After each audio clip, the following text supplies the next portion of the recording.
Flights are $2,500 each, my sister said, her sharp voice slicing through the clink of silverware at the dinner table. If you can't afford it, Grace, then stay behind. I kept my face calm and only nodded, though my stomach twisted painfully. We were at my parents' house planning their big Miami trip. My sister, her husband, my mom, all of them were going business class, of course. I had just come off a 10-hour shift as an environmental engineer, my back aching from hunching over reports, my bank account already drained from helping them before. We deserve this, my sister added, as if my absence meant nothing. As if I wasn't truly family unless I paid my own way in. The next day, my phone pinged a credit card alert. 3 business class tickets to Miami plus a 5-star hotel booking, $8,000.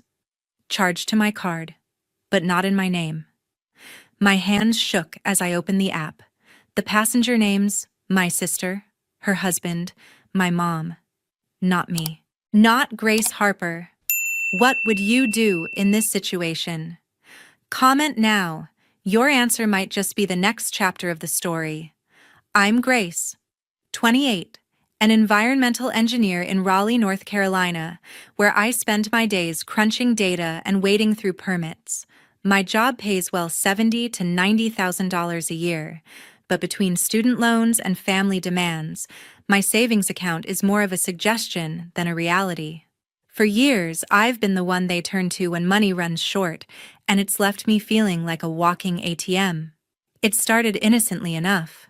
3 years ago, my sister came to me with a pitch. She needed $3,000 for a marketing campaign that was guaranteed to land her big clients. She's a freelance marketer always chasing the next deal, but that campaign flopped.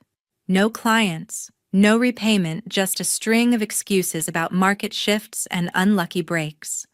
I let it go, figuring family sticks together. But it became a pattern. Every few months she'd call with another crisis, a late rent payment, a short-term loan for $500, then $1,000.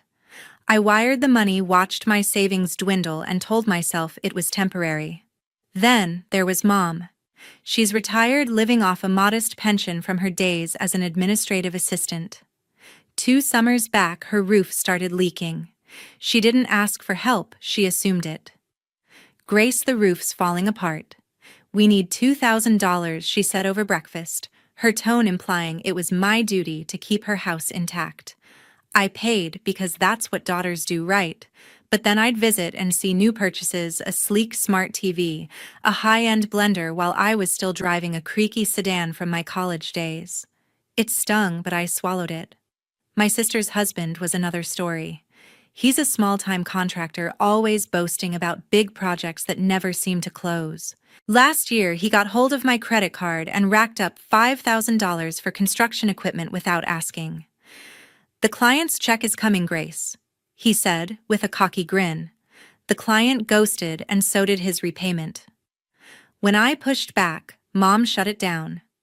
"Grace, don't make waves. We're family."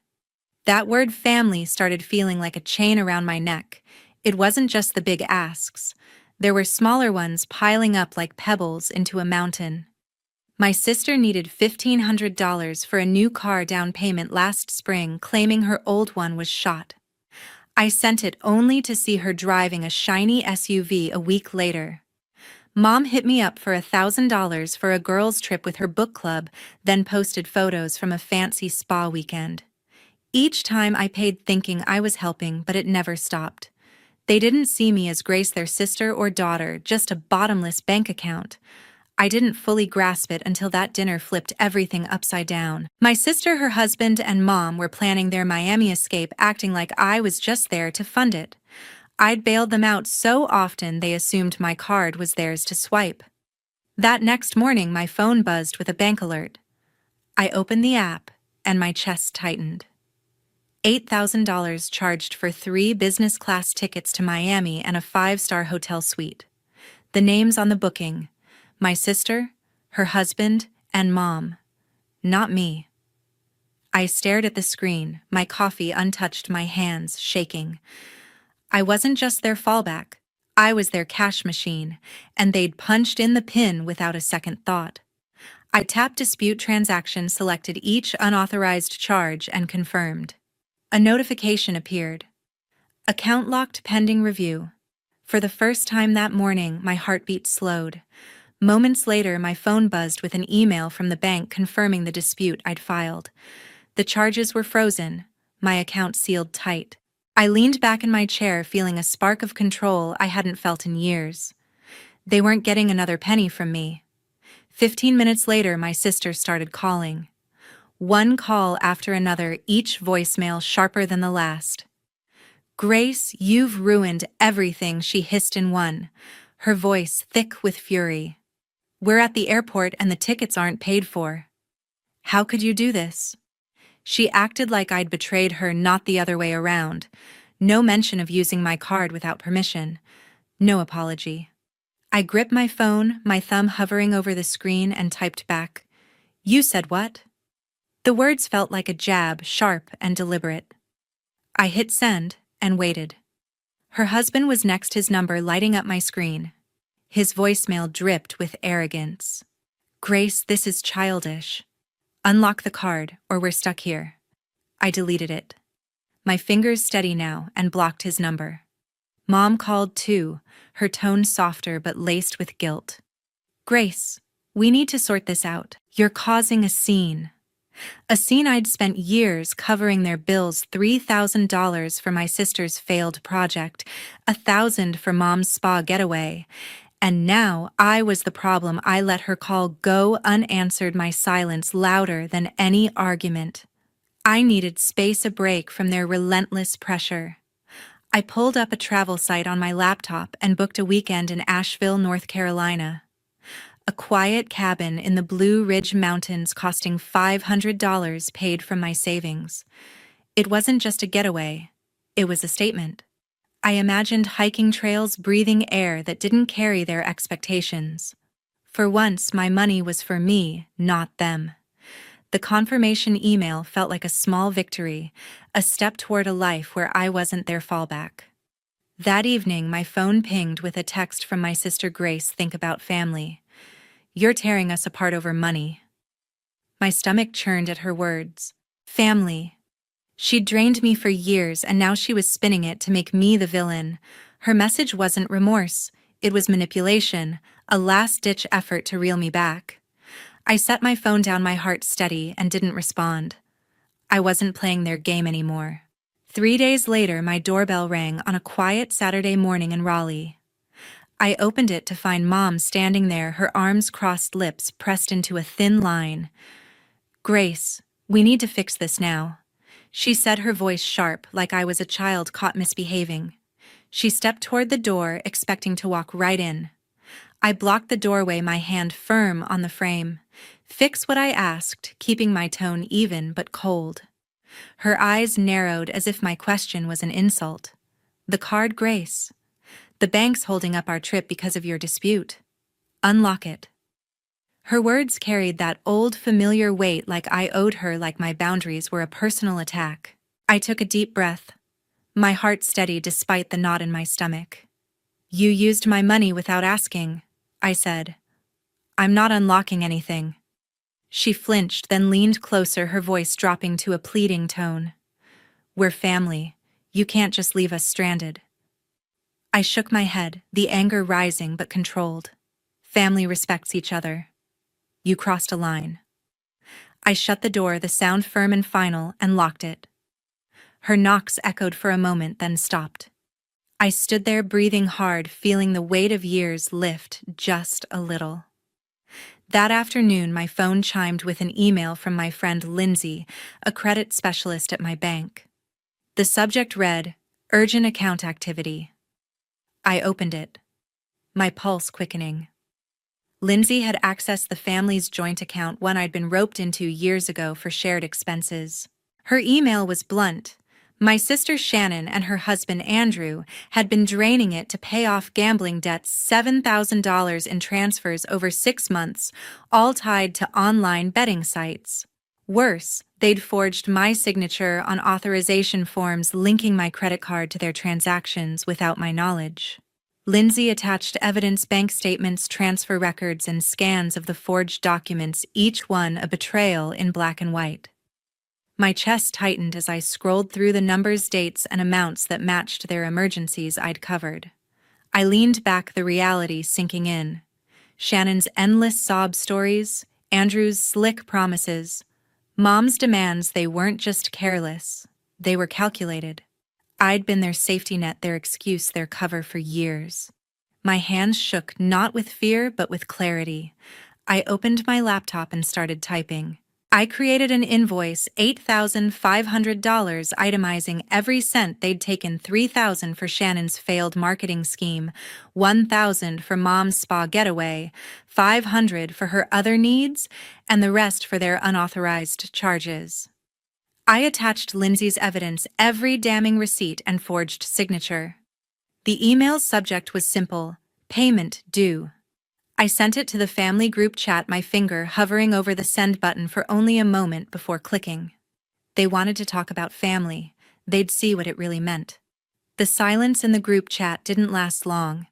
Hours after my invoice hit their inboxes, my phone erupted with notifications, each one a jab from the family I'd once propped up. Shannon's first text was a dagger. "You're so selfish, Grace, airing our business like this." Her words carried the same entitlement I'd heard for years, as if I'd betrayed her by demanding what was mine. I stared at the screen, my jaw tight, feeling the sting but refusing to flinch. Andrew's voicemail followed, his voice low and accusing. "You think you're some saint. This is petty, dragging us through the mud." Mom's message was the worst, her tone icy and deliberate. "I raised you to be better than this, Grace." Selfish. Better than this, I'd poured thousands into their lives, $3,000 for Shannon's schemes, $1,000 for Mom's luxuries, and now they painted me as the villain. I set my phone down, my hands steady, and let their words fade unanswered. A week later, Lindsay called, her voice urgent but professional. She'd been combing through the joint accounts records at the bank, and her findings were worse than before. 2 more unauthorized transfers, $4,000 in total, had gone to a shady online casino, one payment in January, another in April. The approvals bore my name, but the handwriting was unmistakably Shannon's, all sharp angles and hurried loops. Lindsay had traced the transactions to Andrew's phone and Shannon's email, pinning them to a betting site they'd used for months. She sent me a detailed email with account logs, IP addresses, and a scanned form showing my forged signature. "This is airtight," she wrote. "The bank can't ignore it." My chest tightened as I read, not just from anger but from the clarity of how far they'd gone. I forwarded her evidence to the bank's fraud team, my fingers moving with purpose. Days later, I got a reply. Shannon and Andrew were now under formal investigation, summoned for interviews about their account activity. They'd face scrutiny, maybe consequences beyond what they'd imagined. The news didn't stay quiet. Raleigh's small-town gossip network lit up, and Mom's carefully curated image at her community club started to crack. She'd been a pillar there, hosting book clubs and planning charity galas, but the whispers about financial trouble and bank investigations spread like wildfire. A woman from her book group texted me, her message polite but probing. "Is your mom okay? I heard something about the bank." I didn't respond, but the rumors did the talking.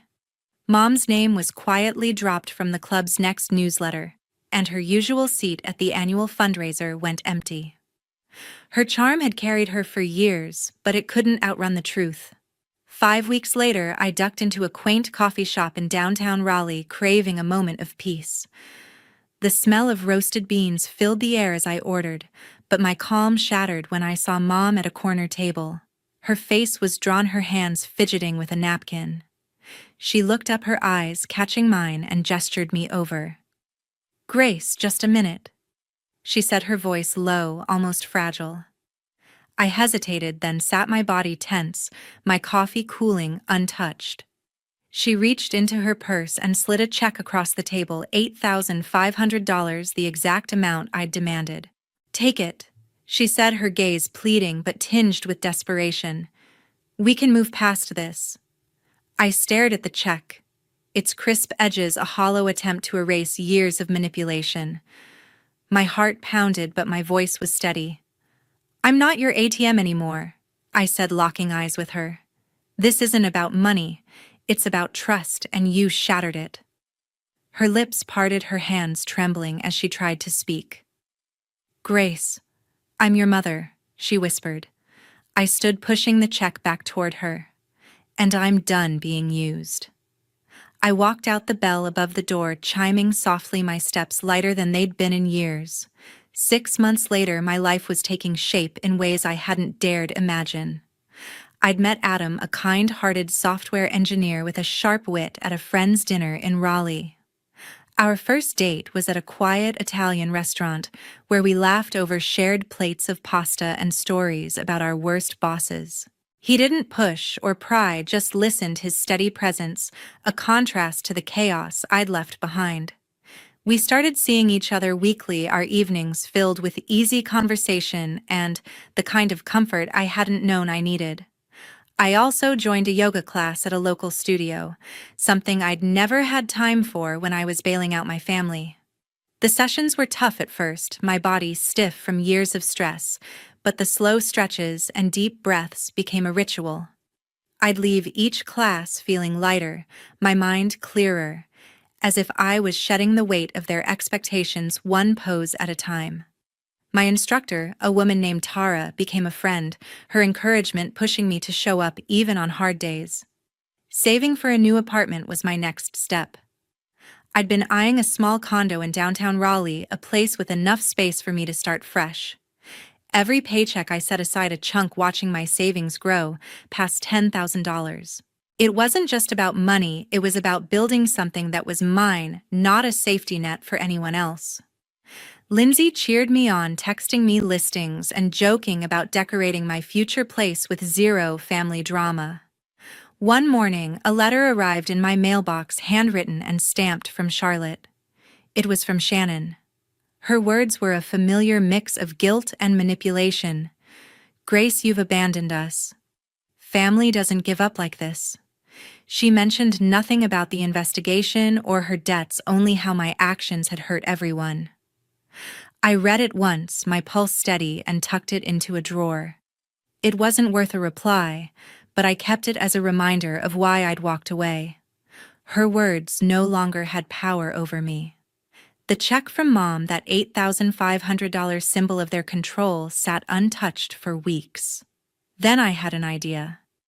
I contacted a local engineering scholarship fund, one that supported women like me who'd fought to build careers in tech. I endorsed the check to them, mailing it with a note about helping others start fresh.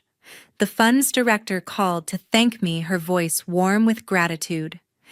It felt right, turning their guilt money into something good, something bigger than their mess. That same week, I made a final decision. I opened my phone, my fingers steady, and blocked Shannon's number, then Andrew's, then Mom's.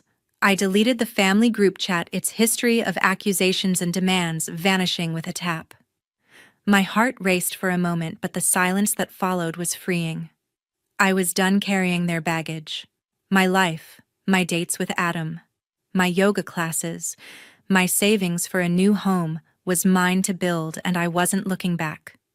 Blocking their numbers was my final step, but the real work had been in rebuilding myself. Months later, I sat in my Raleigh apartment reflecting on the boundaries I'd fought to set. I'd spent years tethered to my family's demands, their emergencies draining my accounts and my spirit. Saying no to their loans, their guilt, their control, had been like learning to breathe again. Each choice, from locking my credit card to walking away from Mom's check, built a wall between their chaos and my peace. Lindsay kept me updated on the fallout. Shannon and Andrew were tangled in a legal mess, facing lawsuits from the bank over their unauthorized transfers. Court notices piled up, their names tied to hearings that could stretch for months. Mom, once a social fixture, had retreated from Raleigh's community scene. Her absence from club events spoke louder than any gossip, her influence fading as people whispered about her family's troubles. My life, though, was moving forward. Adam and I were planning our next step, moving in together. Over coffee, we sketched out ideas for a shared place, laughing about paint colors and arguing over couch sizes. His steady support made the future feel open, not heavy. We weren't rushing, but the thought of a home we'd build together kept me grounded. One evening, I pulled Shannon's letter from my drawer, its creased pages a relic of her last attempt to pull me back. Her words, "You've abandoned us," once carried weight, but now they were just ink. I smiled, not out of spite, but because I was free. Family isn't a reason to sacrifice yourself, I'd learned. It's a bond that thrives on respect, not obligation. I tucked the letter away, its lesson clear, and turned back to my life, unburdened at last. "You're just not leadership material, Megan," my mother said, her voice carrying across the ballroom despite her measured tone. "Your sister has the presence, the business acumen. You're brilliant with technology, of course, but Vanessa understands people." A hush fell over the crowded gala. Hundreds of eyes turned toward our table. Investors, business partners, employees, all witnessing my public dismissal. The gold symbiosis, celebrating $250 million.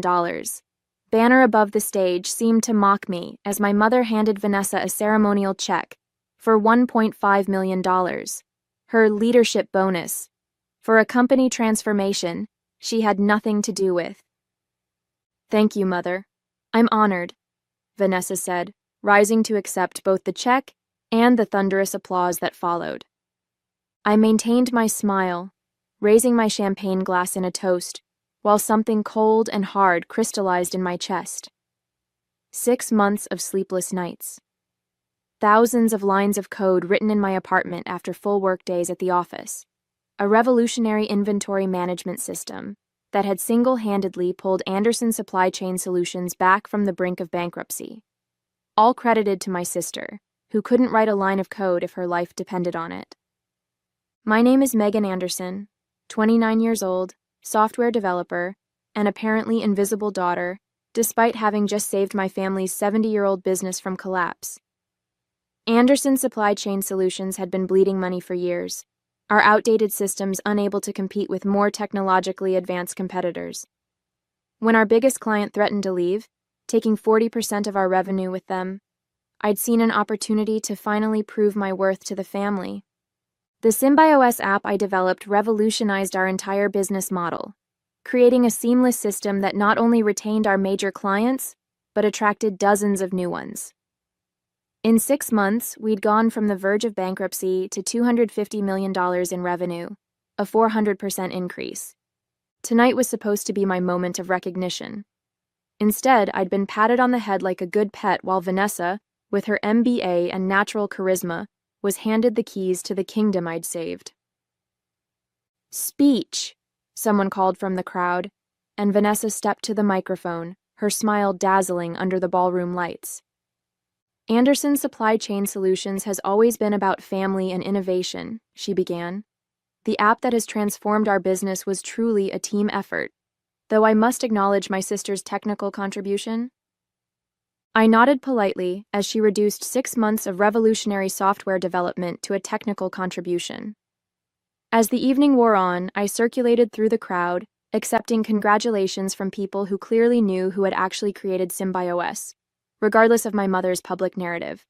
What no one realized, not my mother, not Vanessa, not a single person in the glittering ballroom, was that I had never actually transferred ownership of the app to Anderson Supply Chain Solutions.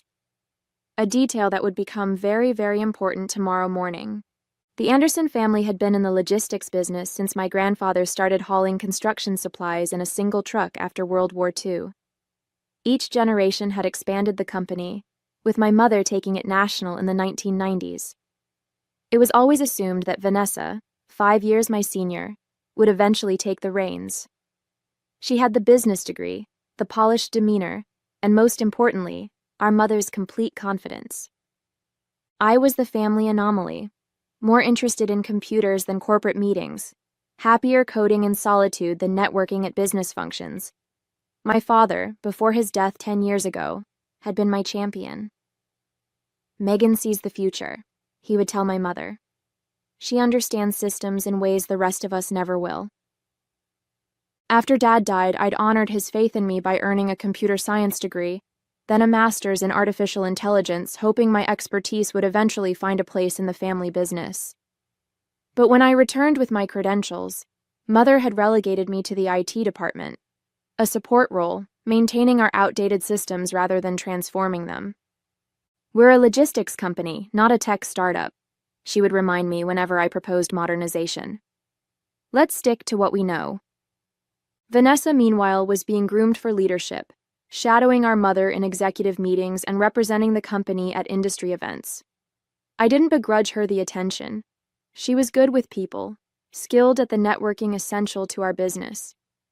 What frustrated me was how my own contributions were consistently minimized, my technical expertise treated as a quirky hobby rather than a business asset. 6 months ago, when our biggest client threatened to leave, citing our antiquated tracking systems, I'd seen my opportunity. I approached Mother with a proposal. Give me 6 months to develop a proprietary app that would revolutionize our supply chain management. "We don't have the budget to hire a development team," she'd said dismissively. "You don't need one. I can do it myself." She'd laughed at that. Actually laughed, before Vanessa intervened. "Let her try, Mother. What do we have to lose at this point?" It wasn't exactly a ringing endorsement, but it was enough. I was given a modest budget and a 6-month deadline. What neither of them knew was that I'd already been working on the project for nearly a year, developing the framework during evenings and weekends in my apartment. I worked officially during days, then continued coding late into each night.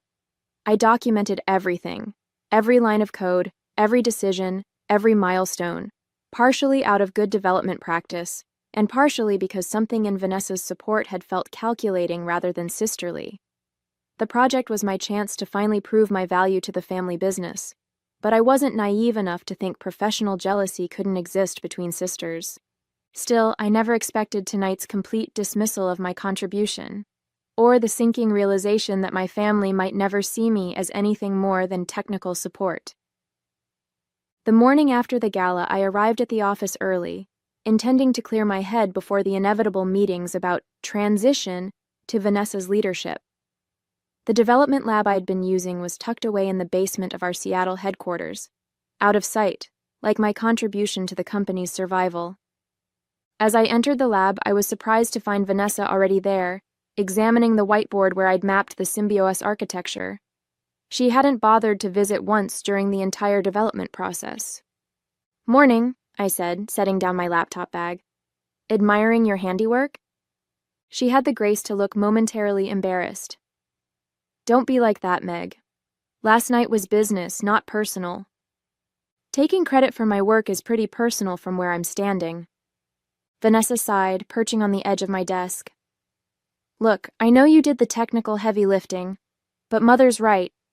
This company needs a face people trust, someone who speaks their language. The clients relate to me. And that justifies the bonus, the promotion, acting like you had anything to do with developing the app that saved the company?"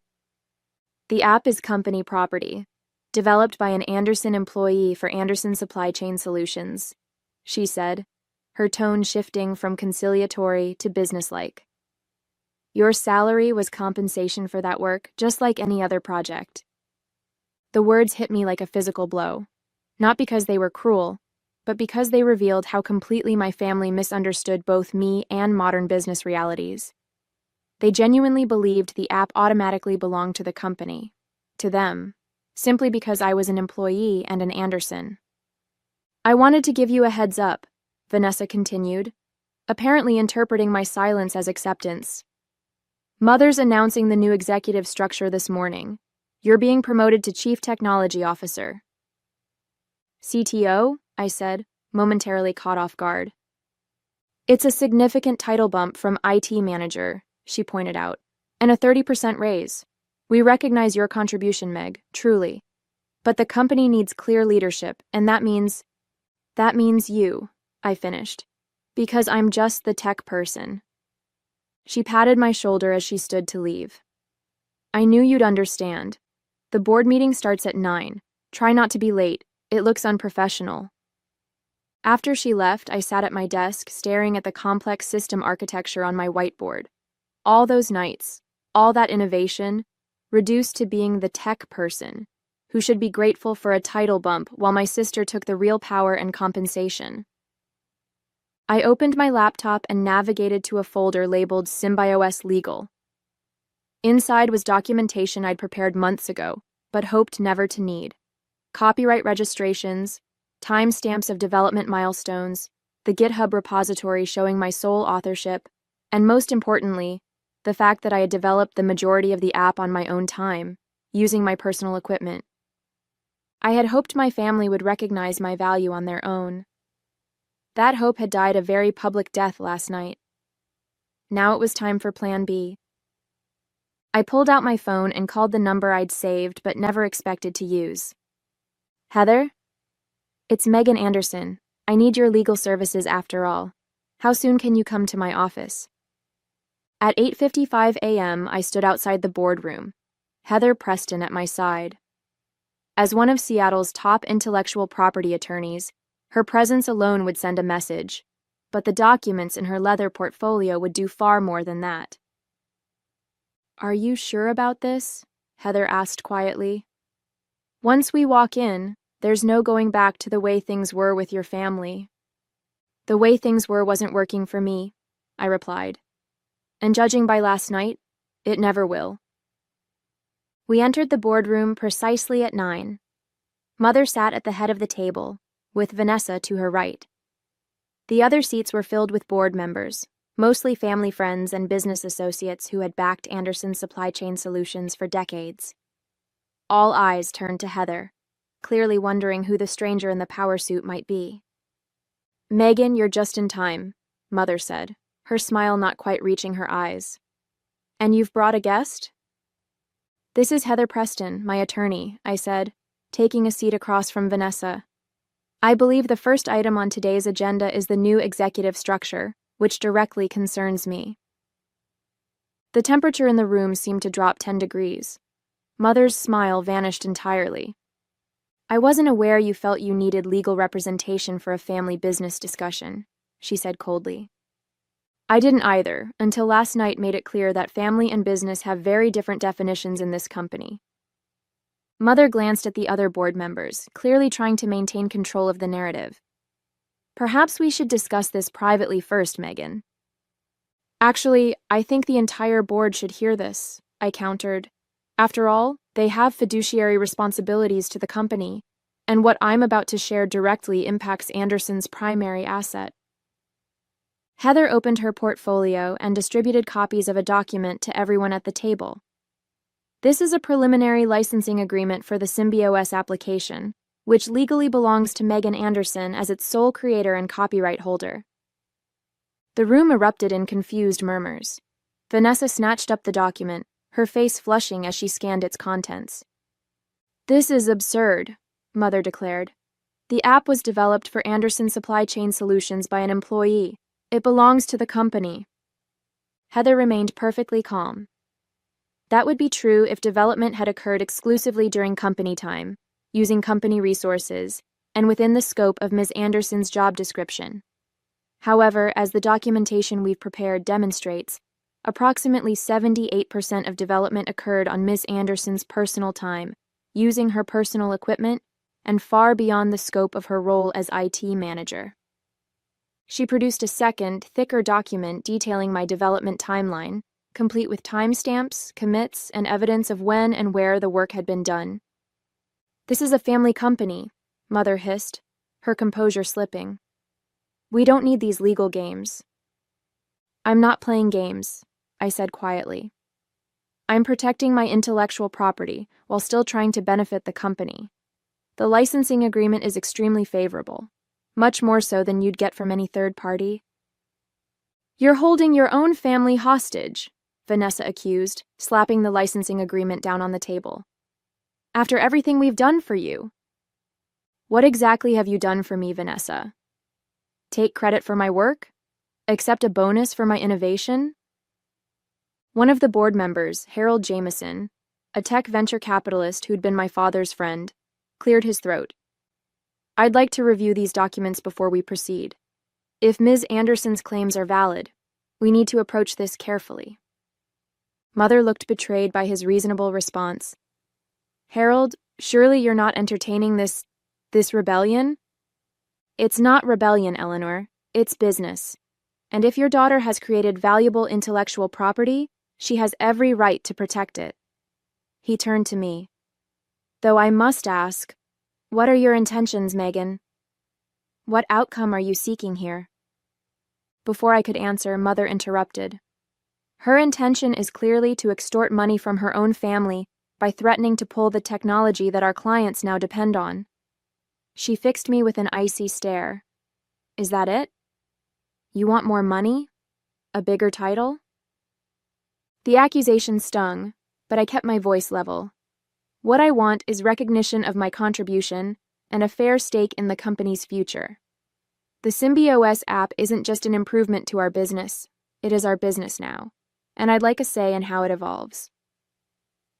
The battle lines were drawn, and from the looks on my mother's and sister's faces, this was just the beginning. The emergency board meeting stretched into the afternoon as Heather methodically presented evidence of my ownership rights. Harold and 2 other board members with tech backgrounds asked pointed questions, clearly taking the matter seriously, while Mother and Vanessa grew increasingly hostile. Even if, and this is a substantial if, Megan has some technical claim to the software, withdrawing it now would destroy the company, Mother argued. That would hurt everyone, including Megan herself. This is nothing but a tantrum because she wasn't named CEO. I'm not threatening to withdraw the software, I clarified for the 3rd time. The licensing agreement ensures Anderson Supply Chain Solutions can continue using SymbioS without interruption.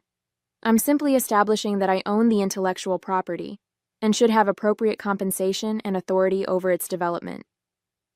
Which conveniently undermines the leadership structure announced last night, Vanessa pointed out.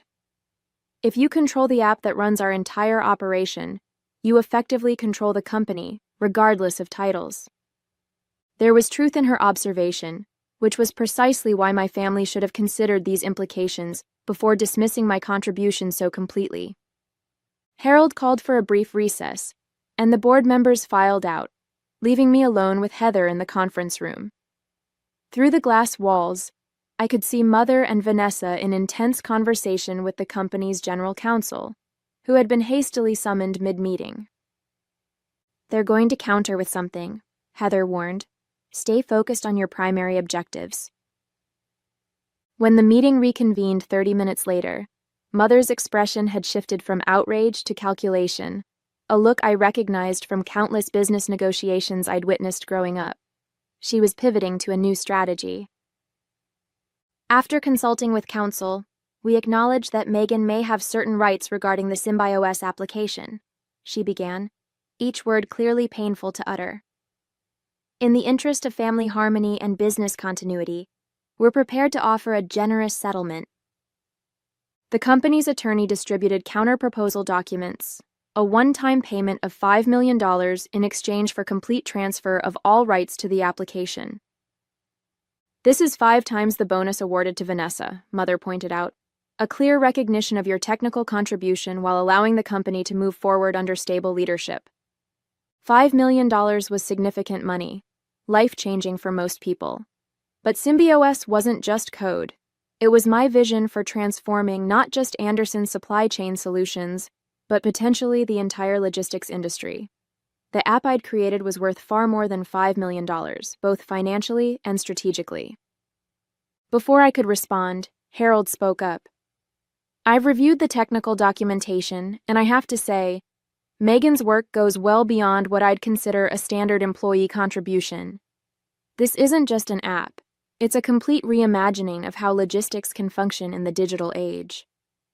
Several other board members nodded, and I felt a surge of vindication at finally having my work understood. However, Harold continued, fragmenting ownership of such a critical system creates untenable business risks. If we're acknowledging Megan's ownership, then we need to address leadership directly. Meaning what exactly? Mother asked sharply. meaning we should consider whether our traditional leadership succession plans still make sense given this new reality. The implied suggestion that I might be better suited to lead the company than Vanessa hung in the air. To my surprise, 2 other board members voiced immediate agreement. Mother's face hardened. This board does not dictate family succession. The Anderson family maintains controlling interest, and we have decided— Actually, the company's attorney interrupted, looking distinctly uncomfortable. If the Symbio's intellectual property is determined to belong to Megan personally, and given its critical nature to operations, the controlling interest question becomes complicated. It was at that moment I realized this confrontation had escalated far beyond what I'd anticipated. I wasn't just challenging my place in the family hierarchy anymore. I was potentially taking control of the entire company my grandfather had founded. Mother seemed to realize it too. She stared at me across the table, and for the first time in my life, I saw something new in her eyes. Fear. The meeting adjourned with tension thick enough to cut. Mother requested 24 hours to consider the situation before reconvening, and the board agreed. As everyone filed out, Vanessa caught my arm. "What exactly are you trying to accomplish?" she demanded, her voice low. "Humiliate Mother? Take over the company? Get revenge because I got a bonus?" "I created something valuable and I want proper recognition for it," I replied evenly, both financially and in terms of decision-making power for the technology's future. "So it's not enough to be CTO? You want my job too?" I pulled my arm free. "I never asked for your job, Vanessa, but I did earn a seat at the table where decisions about my technology are made. If that threatens you, maybe you should ask yourself why." She stepped back, her expression hardening. "You have no idea what you've started. Mother won't just hand over control of this company, not even to family." I'm starting to think I was never really considered family in the first place, just the weird tech person you keep in the basement until you need something. The hurt that flashed across Vanessa's face was genuine, making me regret the harshness of my words despite their truth. Before she could respond, her phone buzzed with a text. She glanced at it, then gave me a look I couldn't interpret. "Mother wants to see you, alone. Her office, 15 minutes. After Vanessa left, Heather expressed concern about me meeting Mother without legal representation, but I assured her I could handle a family conversation. "Text me if you need backup," she insisted before departing. Mother's corner office overlooked the Seattle waterfront, the Space Needle visible in the distance on clear days. She stood at the window when I entered, her posture rigid with tension. "Close the door," she said without turning. I did as instructed, then waited. The silence stretched between us until finally Mother spoke, still facing the window. "Do you know what your grandfather started with? 1 truck, 1. He drove it himself, delivered construction supplies all over Washington state, slept in it when necessary." She turned to face me. "He built this company with his hands, his determination. Your father expanded it through relationships. He knew everyone in the industry, remembered their children's names, sent cards on birthdays." "I know the family history." "No, you don't," she cut me off sharply. "You know the sanitized version we tell at company events. You don't know how many times we nearly went under. You don't know that your father mortgaged our house, twice, to make payroll during recessions. You don't know that I once went 3 years without drawing a salary so we could afford to modernize our warehouses." She moved to her desk and unlocked a drawer, removing a thick folder. "You think this is about an app? About who gets credit? It's about 70 years of Anderson blood, sweat, and sacrifices." She slapped the folder down on her desk. "Your technology is impressive, revolutionary even, but an app can be copied, improved upon, replaced. What can't be replaced is this company's reputation, its relationships, its people." I approached her desk cautiously. "I never wanted to damage the company."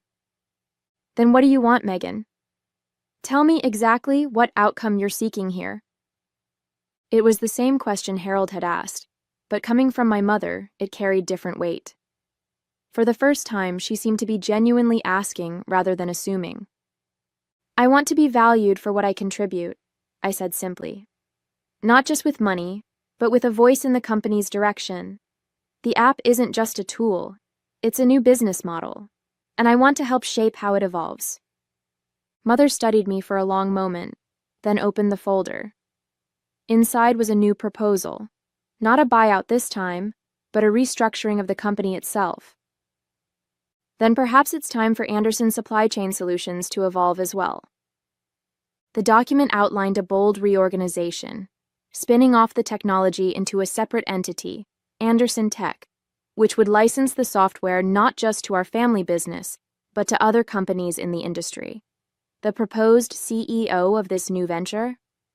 Me.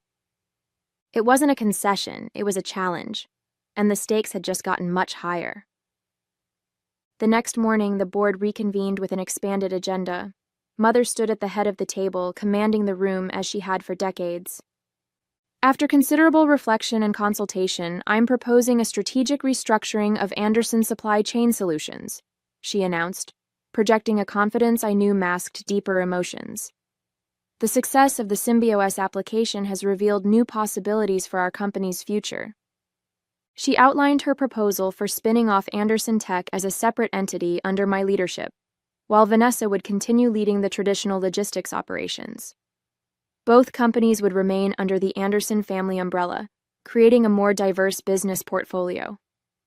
"This approach recognizes both the value of our established operations and the transformative potential of Megan's technological innovations," she concluded, making eye contact with each board member. When she finished, all eyes turned to me. The proposal was clever. It acknowledged my ownership of the technology while preventing a complete power shift. It also contained several provisions that would keep ultimate control firmly in my mother's hands as chair of both companies' boards. "Thank you for the proposal," I said, my voice steady. "But there are some modifications needed." I signaled Heather, who distributed a counter-proposal I'd worked on throughout the night.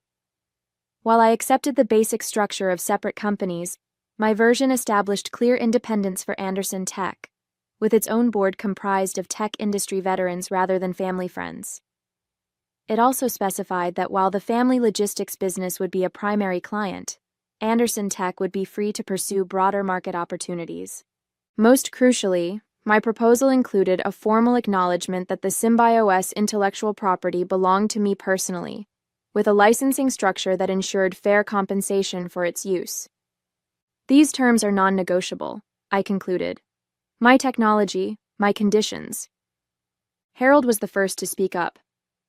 "I think Megan's counter-proposal is not only fair, but strategically sound. It positions both companies for growth in their respective spaces."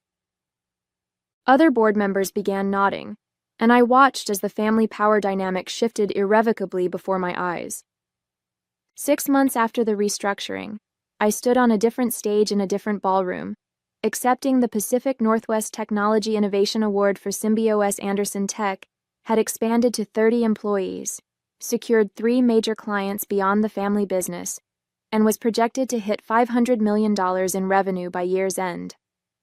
Mother sat at the center table, her expression a complex mixture of pride and resignation.